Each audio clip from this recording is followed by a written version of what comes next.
Picture this, a world on the brink of collapse, where storms rage endlessly and humanity faces its darkest hour. But even in chaos, love finds a way. I'm going to tell you about Serafina and Marcus, two souls who found each other in the most unlikely circumstances. Serafina was just your average girl working at a coffee shop when the apocalypse hit. You know, the usual, storms that could level cities, supernatural creatures emerging from the shadows, and the general end of the world. But hey, a girl still gotta make a living, right? Enter Marcus, tall, mysterious, and with a peculiar habit of growling at rude customers. Serafina didn't know it yet, but she was serving lattes to the alpha of the city's most powerful werewolf pack. And let me tell you, he wasn't just there for the coffee. Their first real encounter happened during the worst storm anyone had ever seen. Serafina was closing up shop when the wine started howling, and I mean really howling. The kind that makes you wonder if the world is ending. Marcus burst through the door, soaking wet, his eyes glowing amber. "You need to come with me if you want to live," he said. Classic, right? But here's where it gets interesting.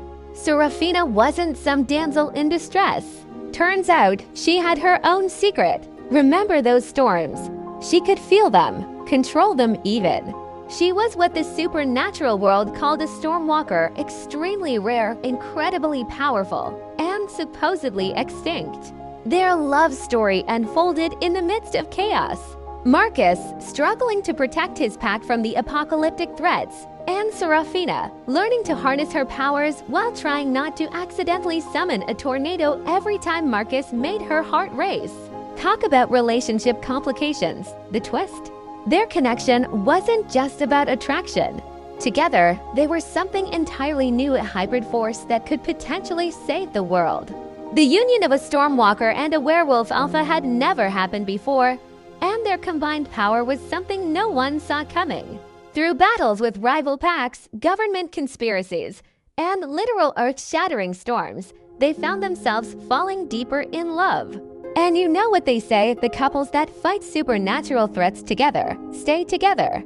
As the world crumbled around them, Serafina and Marcus discovered that true love isn't just about romance, it's about finding someone who makes you stronger, who helps you become who you're meant to be. Even if that means becoming something entirely new, something that could change the course of history. Their story proves that love really can conquer all, even if all includes apocalyptic storms, werewolf politics, and the occasional end-of-the-world scenario. Because sometimes, the greatest love stories aren't just about boy meets girl, they're about two forces of nature finding each other in the chaos and creating something beautiful. And maybe, just maybe, that's what true love really is, not just surviving the storm, but becoming the storm together.